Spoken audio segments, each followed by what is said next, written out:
आज मैं आपको बात बताऊंगा बड़े सुकून के साथ। तारीख, ये करबला की जंग जो हो गई, जो इतना बड़ा मार्का हो गया, कैसे ये सिलसिला कहां से शुरू हुआ, कैसे इस तरह की दुश्मनी हो गई, किस तरह से ये मसले पेश आ गए, एक दूसरे से गलत फहमियां, एक दूसरे से दुश्मनी, झगड़े, किस मसले पर, जाती मसले पर या दीनी मसले पर या हुकूमती मसले पर, कैसे ये हो गया। हजरते उस्मान गनी रज़ियल्लाहु ताला अन्हु तीसरे खलीफा, किस नंबर के खलीफा हैं? 3 नंबर के तीसरे खलीफा। पहले खलीफा अबू बकर सिद्दीक, दूसरे खलीफा फारूक आजम, तीसरे खलीफा उस्मान गनी, चारों खलीफा हजरत अली रज़ियल्लाहु ताला अन्हु मजमईन। हजरत अबू बकर सिद्दीक रज़ियल्लाहु ताला अन्हु जो खिलाफत चलाई 2 साल 2 महीना। कितना?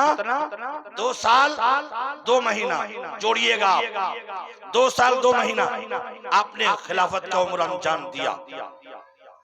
उसके बाद आप विसाल फरमा गए। फिर खिलाफत किसके हाथ आई? फारूक आजम के हाथ में आई। आपने कितना दिन चलाया? हजरत फारूक आजम ने खिलाफत 10 साल 6 महीना। कितना चलाया? 10 साल 6 महीना। अबू बकर सिद्दीक ने 2 साल 2 महीना चलाया। 63 साल की आपकी जब उम्र हुई, आप विसाल करते हैं। देखो, आशिक ऐसे ही होते हैं। सरकार भी 63 साल की उम्र में अपने आप को पर्दे में ले लिया, अब कोई देख नहीं पाएगा। और 63 साल की उम्र में हजरत अबू बकर सिद्दीक ने भी पर्दा ले लिया। 10 साल 6 महीना फारूक आजम ने चलाया खिलाफत, उसका उम्र अंजाम दिया। और ते फारूक आजम के जमाने में बड़े फतूहात हुए हैं, बड़ी जंगी लड़े गई हैं।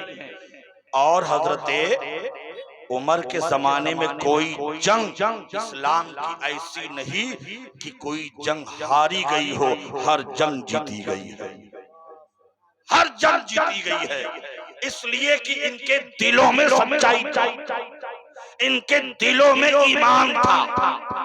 ये किसी पे कब्जा करने के लिए नहीं लड़ते थे, ये इसलिए लड़ते थे जब इन पर जुल्म किया जाता, ये लोग मारे जाते, अपने बचाव के लिए लड़ते थे। उसमें बहुत सारे मुसलमान होते थे और बड़ी से बड़ी जंगे को फतेह कर लिया करते थे।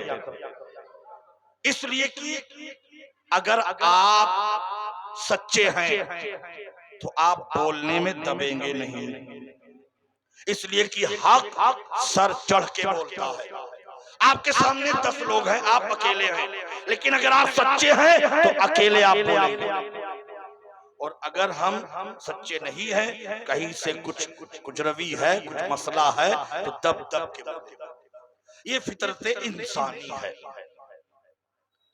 हजरत फारूक आजम के जमाने में फतूहात, ये ईरान हजरत उमर के जमाने फतेह हुआ। बड़ी दूर दूर तक 10 साल 6 महीना। उसके बाद 63 साल की उम्र हुई, आप शहीद होते हैं।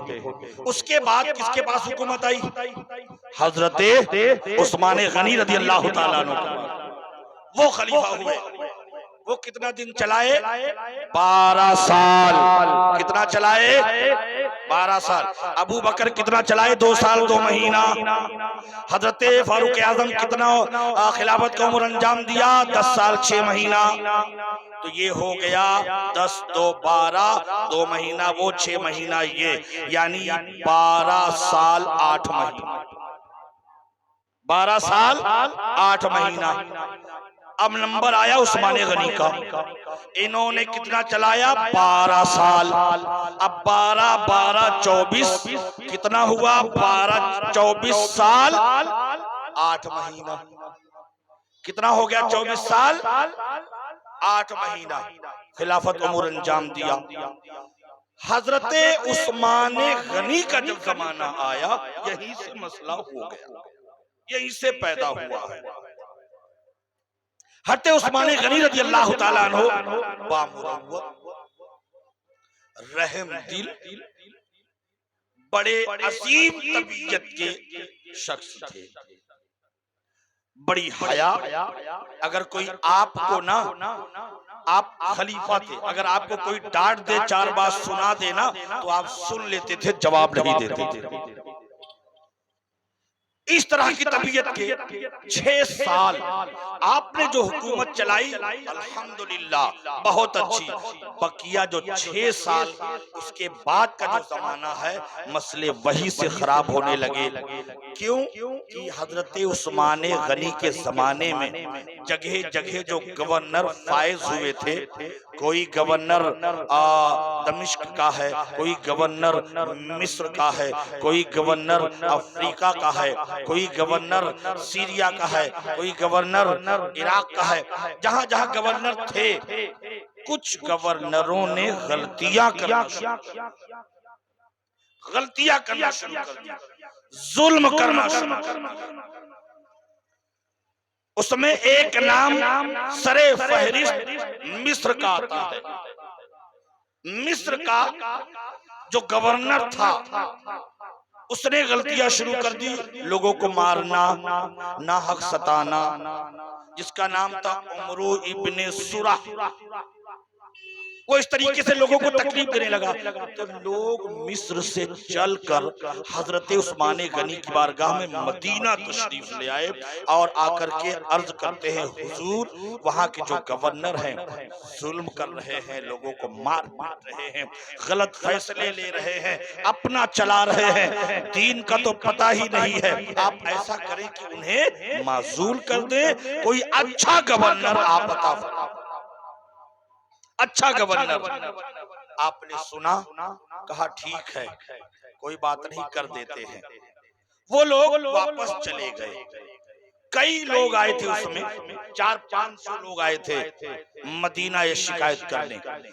जब ये लोग वहां पहुंचे ना, तो वहां के गवर्नर को खबर लगी कि ये सब उस्मान गनी की बारगाह से शिकायत करके आ रहे हैं मेरी, तो उस गवर्नर ने इन सभी को कत्ल कर दिया, इन सभी को कत्ल कर दिया। और जब कत्ल हो गया, वावैला मच गया। वहां से 700 लोग कुछ दिन के बाद फिर हजरत उस्मान गनी की बारगाह में आए। हजरत अली को बुलाया गया, हजरत जुबैर को बुलाया गया, हजरत अब्दुर्रहमान को बुलाया गया, हजरत अब्दुल्ला इब्ने उमर, हजरत उमर के साहबजादे हजरत अब्दुल्ला को बुलाया गया। इकट्ठा हुए, बात हुई, उनसे कहा गया कि वहां का गवर्नर इस तरह जुल्म कर रहा है, जो लोग यहाँ बताने आए थे वहां के गवर्नर ने सभी को कत्ल कर दिया है। तो इसमें सब बरहम हो गए, सब लोग बरहम हो गए और हजरत उस्मान गनी के पास पहुंचे और कहा कि आप उस गवर्नर को माजूल कर दें, किसी और गवर्नर को मुंतखब कर दें, किसी अच्छे शख्स को। तो उस्मान गनी को बार बार ये शिकायत आ ही रही थी। जब सुना कि सबको कत्ल कर दिया, आप बरहम हुए। हजरत उस्मान गनी ने फरमाया, अच्छा ठीक है, तुम लोग जिसको चाहो, जो तुम्हारी नजरों में अच्छा लग रहा हो, बेहतर हो, नेक हो, दीनदार हो, अच्छा हो, खिलाफत का उमूर अंजाम दे सकता है, उसे तुम लोग जो है चुन लो, मैं उसे जो वहां का गवर्नर मुंतखब।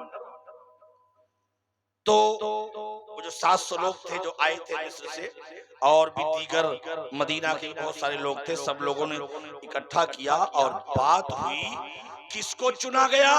हजरत सैयदना अबू बकर सिद्दीक रज़ी अल्लाह ताला अन्हो के बेटे हजरत मोहम्मद बिन अबू बकर सिद्दीक के बेटे को गवर्नर चुना गया, हजरत मोहम्मद बिन अबू बकर रज़ी अल्लाह ताला। लोग हजरत उस्मान गनी ने कहा ठीक है, इनको ले जाओ। एक खत लिखा, परवाना लिखा और उस गवर्नर की माजूली लिखी और ये परवाना लिखा कि आज के बाद मिस्र के गवर्नर मोहम्मद इब्ने अबू बकर हैं तुम्हें माजूल किया जाता है और तुम यहाँ मदीना आकर के सारी खबर करो और ये बताओ कि ये मसला कैसे कैसे हुआ, क्यों तुमने ऐसा किया। तुमसे इस पे बास बरस होगी, तुम्हें पकड़ा जाएगा, जकड़ा जाएगा, ऐसा कैसे कर दिया। ये लिख दिया 700 लोग और कुछ और भी मदीना के लोग और हज़रत सैयदना अबू बकर सिद्दीक के और भी साथी सब मिस्र की तरफ रवाना हो गए। काफिला तेजी के साथ जा रहा था। मामला यही से गड़बड़ हुआ है। जा रहा था काफिला जब आधे से ज्यादा तिहाई हिस्सा तय कर गया कि अब मिस्र पहुंचेगा। मिस्र और मदीना बहुत दूर है, पैदल अगर जाएंगे तो भी कम से कम 1 महीना लग जाएगा। अब जा रहे हैं, रास्ते में तिहाई हिस्सा जब पार कर लेते हैं तो इन काफिले वालों को एक गुलाम ऊंटनी पर बैठा बड़ी तेजी के साथ जा रहा है। ऐसा जा रहा था, काफिले वाले कहते हैं कि हम लोगों को लगा या तो ये किसी का गुलाम है भाग रहा है, या तो ये कुछ चीज चोरी करके जा रहा है, या कुछ छुपा रहा है, हम लोग इसे पकड़ ना पाए इसलिए ये तेजी के साथ जा रहा है। लोगों को बुलाकर उस गुलाम को पकड़ा गया। कौन हो? तो उसने कहा गुलाम गुलाम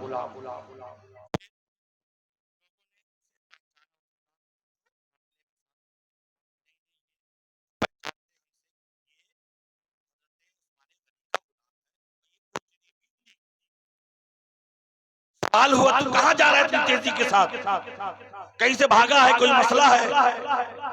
वो अटपटाने लगा, क्या बताऊं। उसकी तलाशी ली गई और जब तलाशी ली गई तो उसके मशकीजे में पानी नहीं था,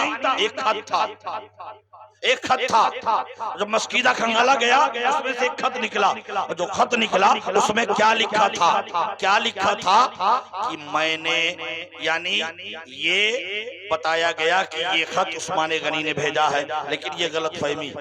उसमें लिखा था कि मैंने, यानी मैं उस्मान गनी, मैं खलीफा, मैंने कुछ लोगों को भेजा है जिसके साथ अबू बकर है, मिस्र के बहुत सारे लोग हैं, ये जा रहे हैं, मैंने इन्हें खलीफा मुंतखब किया है, लिहाजा ऐसा करना उस गवर्नर से जो पहले वहां मौजूद है कि तुम जैसे वो लोग वहां पहुंचे मिस्र में तुम सबको कत्ल कर देना। उसमें लिखा था सबको कत्ल कर देना। जब ये पढ़ा अबू बकर के बेटे हज़रत मोहम्मद रज़ियल्लाहु ताला अन्हु ने और दीगर लोगों ने और मिस्र के लोगों ने आग बबूला हो गए कि ऐसा कैसे, उस्मान गनी ऐसा कैसे लिख सकते हैं, ऐसा नहीं हो सकता। वापस आ गए, बहुत सारे लोग उसमें से वापस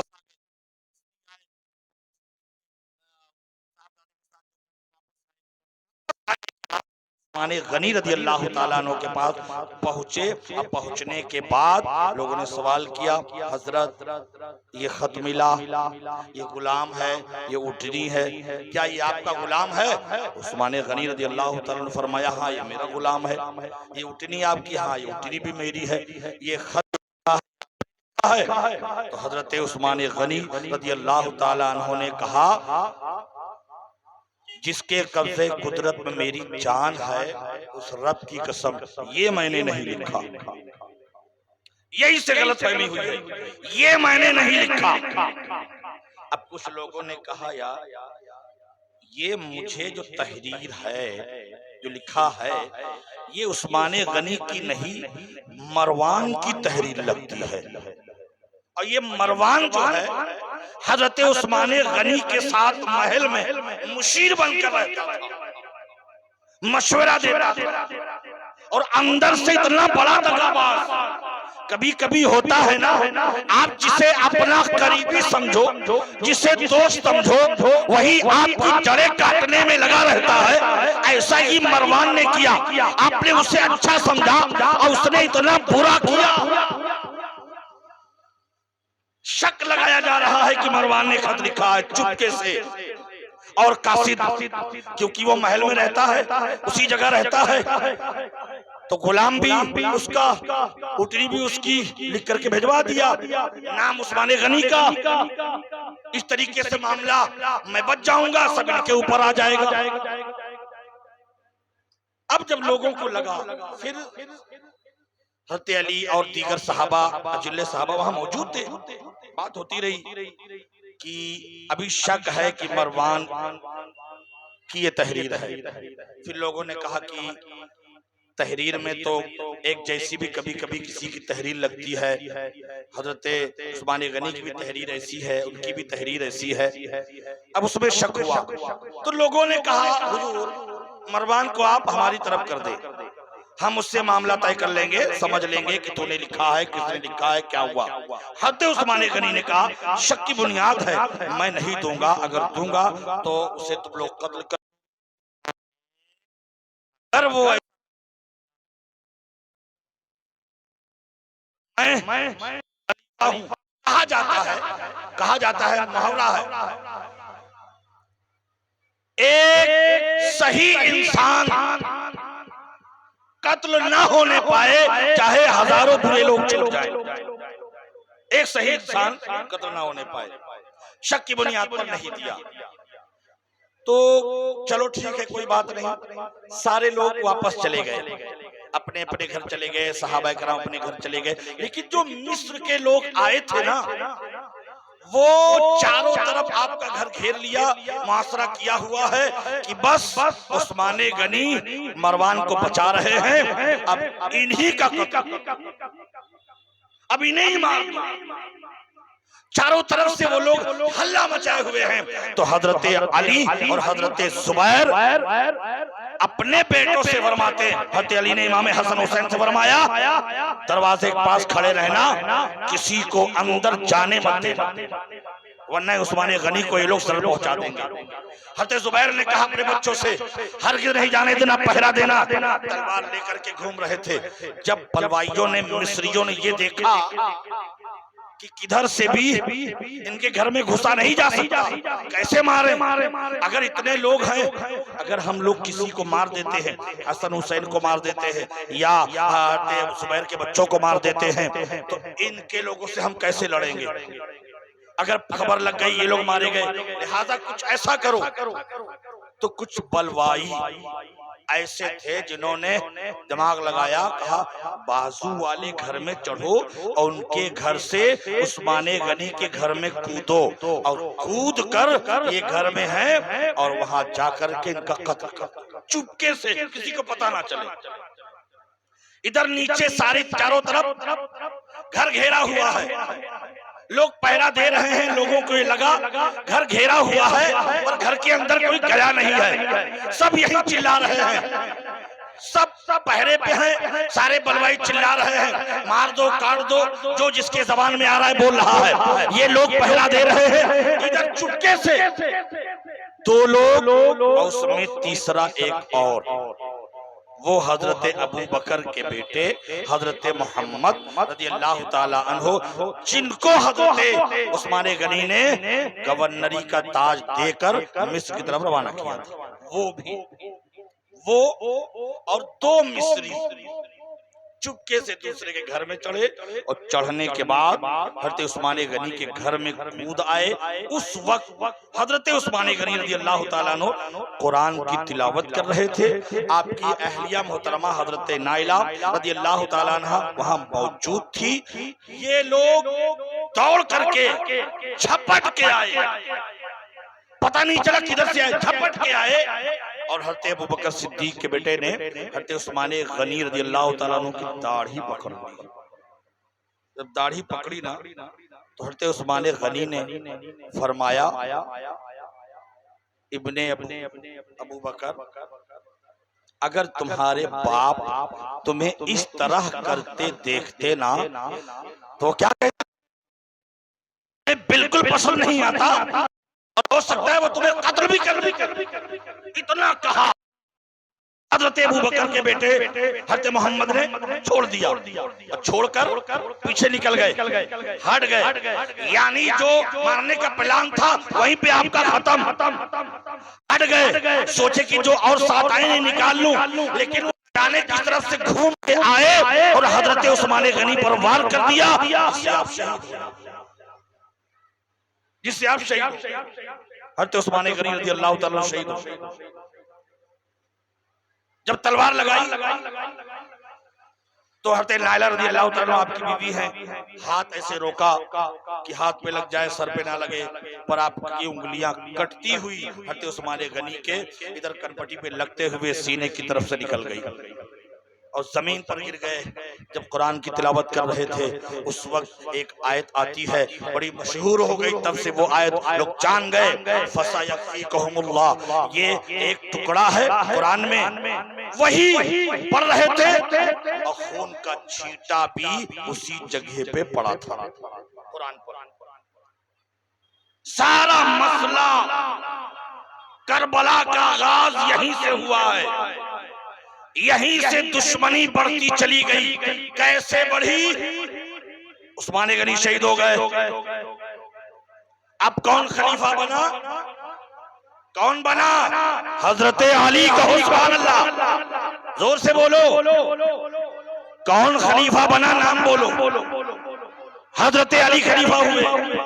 जब हजरत अली खलीफा हुए, जैसे ही खिलाफत का ताज पहना, लोगों ने खलीफा बनाया आपको, फौरन हजरत आयशा सिद्दीका रज़ी अल्लाह ताला अन्हा ने कहा, उस वक्त आयशा सिद्दीका उम्मुल मोमिनीन, उम्मत की मां है, उन्होंने हजरत अली से फरमाया कि अली, उस्मान गनी के कत्ल का बदला लो,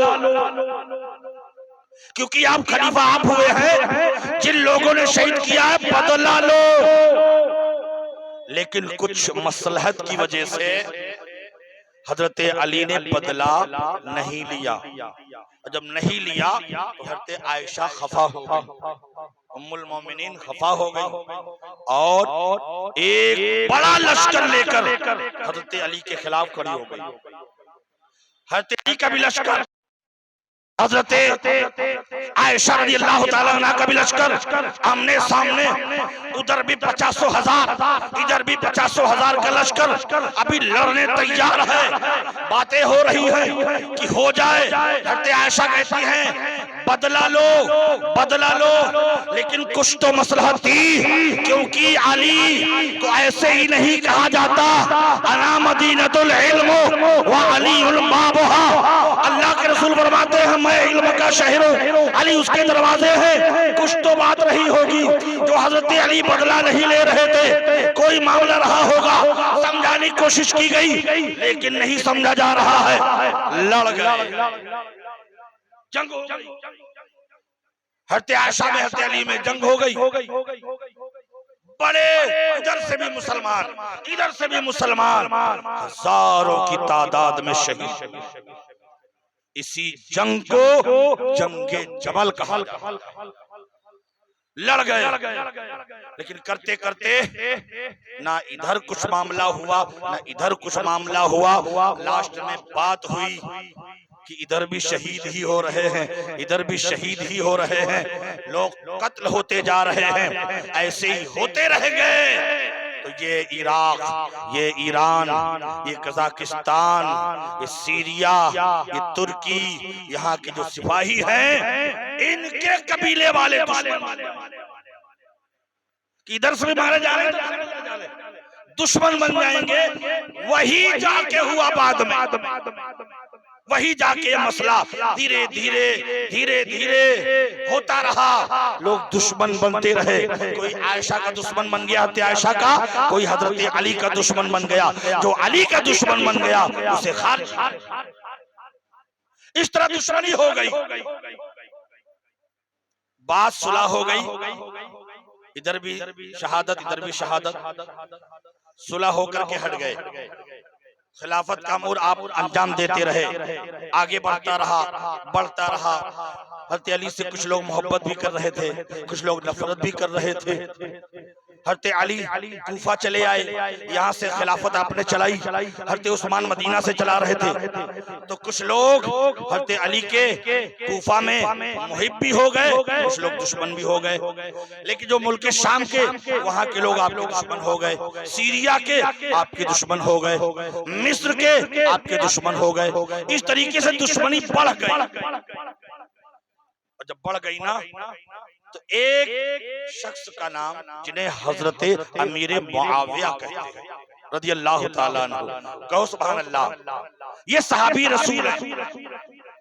ये उस वक्त दमिश्क, जिसे आज सीरिया कहते हैं, आप उस वक्त वहां के गवर्नर थे और बड़े दिन से गवर्नर थे, बड़े दिनों से गवर्नर थे। हज़रत उस्मान, हज़रत अमीर मुआविया रज़ी अल्लाह ताला अन्हु, हज़रत फारूक आज़म के जमाने में आपको मुल्क शाम की गवर्नरी मिली।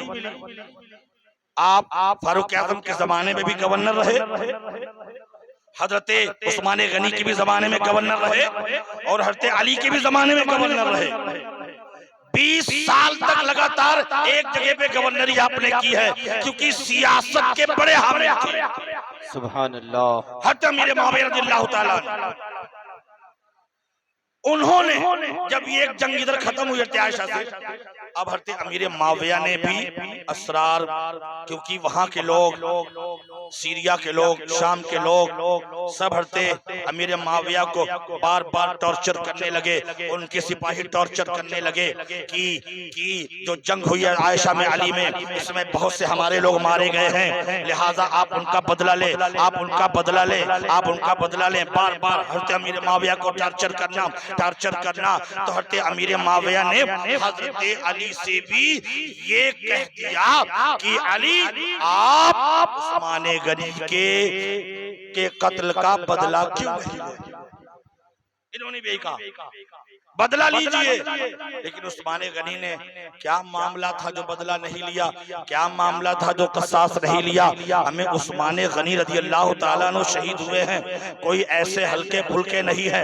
लेकिन हज़रत अली जान रहे हैं, खामोश है, बदला नहीं ले रहे, क्योंकि आप ये चाहते हैं कि अगर हम बदला लेंगे, ठीक है उन्होंने जुल्म किया, मारा, कत्ल किया, लेकिन आगे हम अगर किसी को कत्ल करेंगे तो मुसलमान ही तो होगा।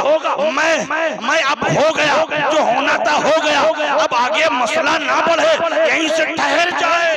आप इस फिराक में थे, लेकिन लोग जंग पर जंग, नहीं बदला लीजिए, बदला लीजिए, हज़रत उस्मान गनी का बदला लीजिए। हज़रत अली ने जब बदला नहीं लिया, तो हज़रत अमीर मुआविया 50,000 लोगों को लेकर, सिपाहियों को लेकर हज़रत अली के मुकाबले में, हज़रत अली ने भी 50,000 लश्कर लेकर अमीर मुआविया के मुकाबले में आमना सामना।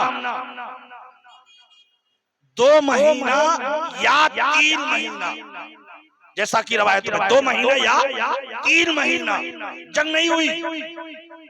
मैदान में एक तरफ अमीर मुआविया का पड़ाव है लश्करों का, एक तरफ हज़रत अली के लश्कर का पड़ाव है। जंग नहीं हो रही है, बात हो रही है, बात हो रही है। उधर से असरार बदला लो, इधर से कहा जा रहा है अगर बदला लेंगे तो कुछ उसमें मुसलमान शहीद हो जाएंगे। मैं नहीं चाहता, जो हो गया सो हो गया, लेकिन असरार बढ़ता गया।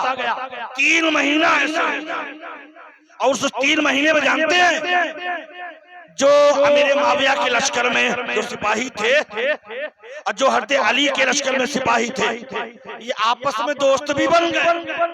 उधर से इधर आते थे, यार कुछ पानी वानी है तो जरा पिलाओ, इधर से उधर जाते थे, आज कुछ खाना पीना है तो खिलाओ। इस तरह से दोस्त भी बन गए। ऐसा लगे कि जंग नहीं होगी, क्योंकि उधर भी ईमान वाले, इधर भी ईमान वाले, काहे जंग हो, क्यों कत्ल गारत हो? हज़रत अली यही चाह रहे हैं कि ये मसला सुलह से खत्म हो जाए, मुसलमानों की हिफाजत हो जाए, लेकिन नहीं ऐसा हो सका। 3 महीने के बाद जंग हो ही गई। जंग हो ही गई, हल नहीं निकला। और जब जंग हुई तो हजरते मौला अली रजी अल्लाह ताला अन्हु की तरफ से 25,000 लोग शहीद। कितने लोग? 25,000 लोग शहीद हो गए। और हते अमीर माविया की तरफ से जो लोग आए थे 45,000 लोग शहीद हो गए।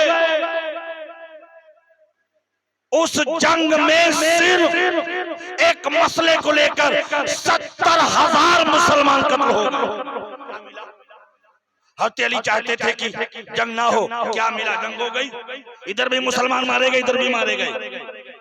और जब मारे गए तो जिसके जिसके बेटे मरे होंगे, जिसके जिसके लोग इंतकाल किए होंगे, कत्ल हुए होंगे, उनका कबीला जहां पर है वो तो दुश्मन बनेगा। ये इनका दुश्मन, मुल्क के शाम वाले इराक के दुश्मन, इराक वाले मुल्क के शाम के दुश्मन।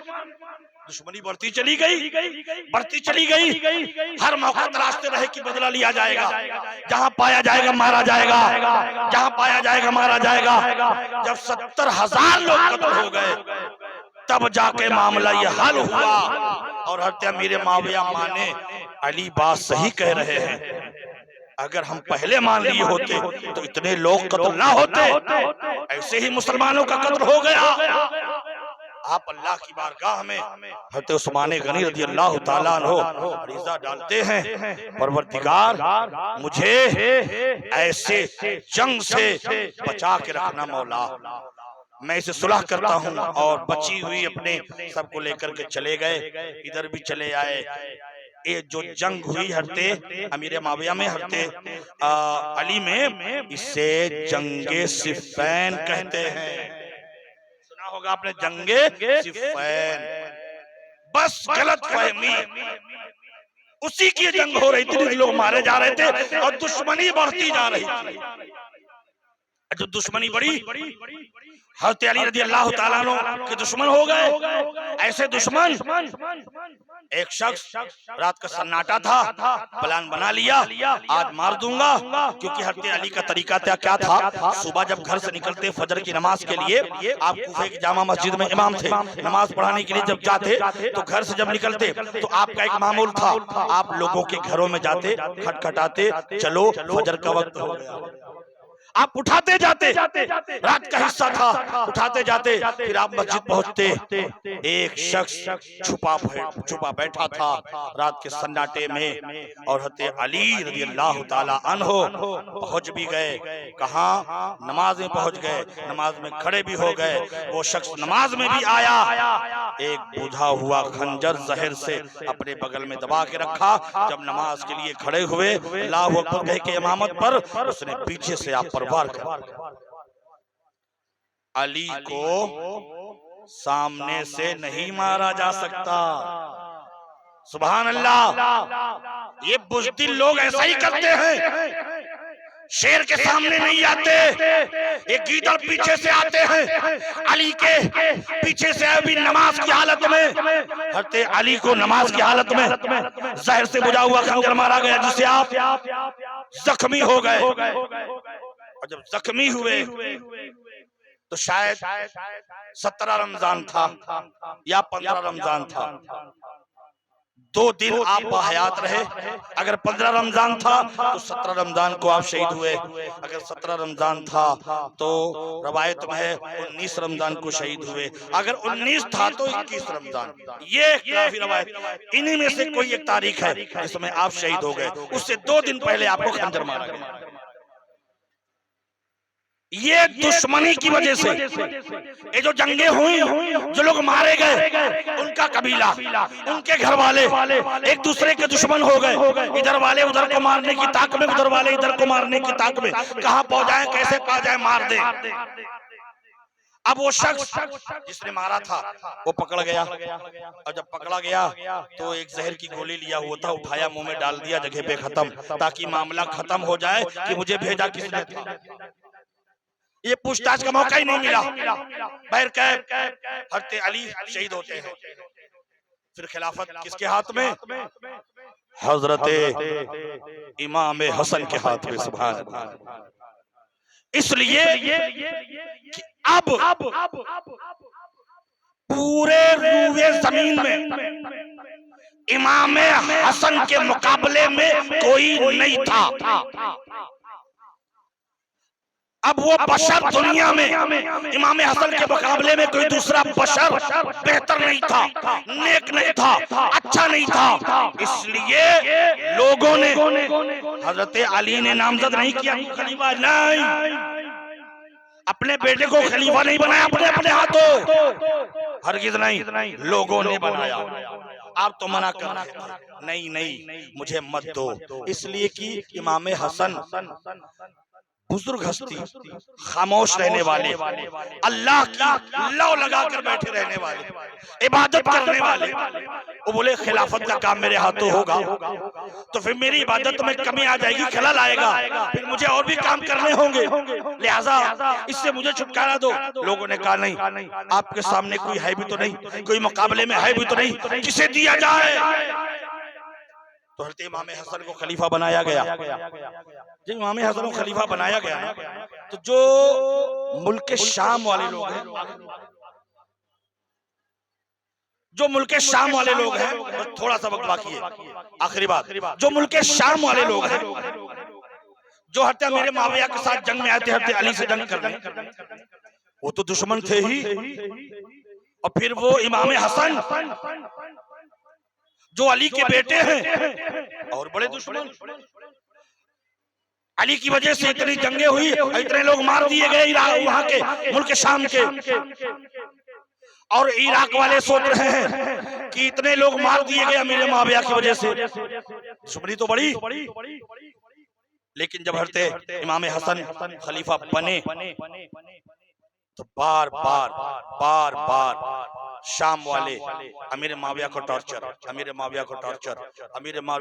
कर रहे थे। आप कुछ करो, हसन खलीफा है बनने मत दो, हसन खलीफा है बनने मत दो, उनको हटाओ, क्योंकि इनके वालिद की वजह से बहुत सारे लोग हमारे मारे गए हैं, उन्हें हटाओ, उनको खलीफा बनने मत दो। जबरदस्ती इतना जबरदस्ती किया कि मजबूरन सोचा कि जंग ना हो। हजरत अमीर मुआविया ने सोचा जंग ना हो, कोई मसला ना हो, कहीं कोई चुपके चोरी आकर के हसन को कत्ल ना कर दे।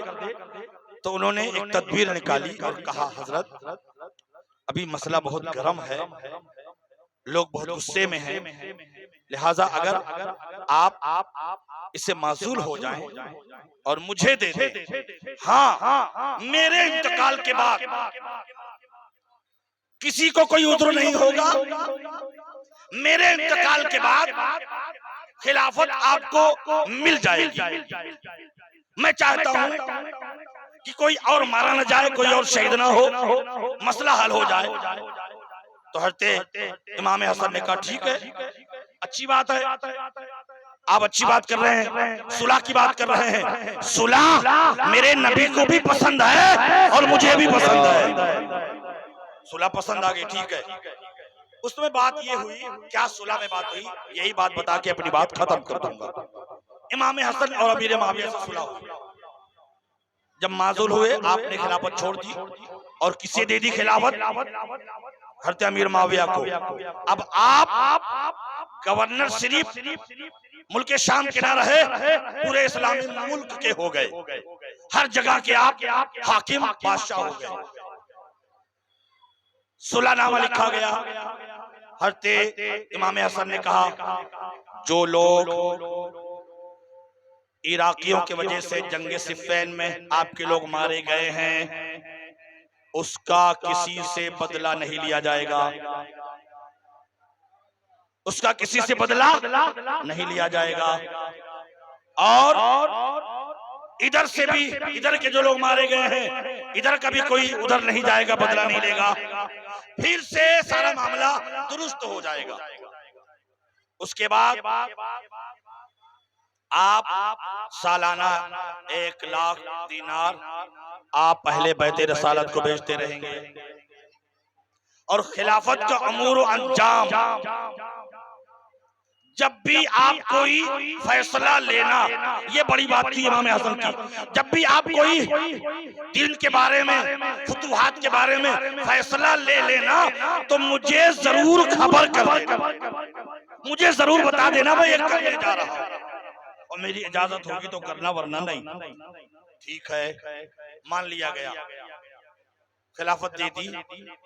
इमाम हसन वापस मदीना चले आए, कुफा को छोड़कर वो मुल्क शाम चले गए। हज़रत अमीर माविया वहां से पूरी हुकूमत अब आप चला रहे हैं। 6 महीने के बाद आपने छोड़ दिया था।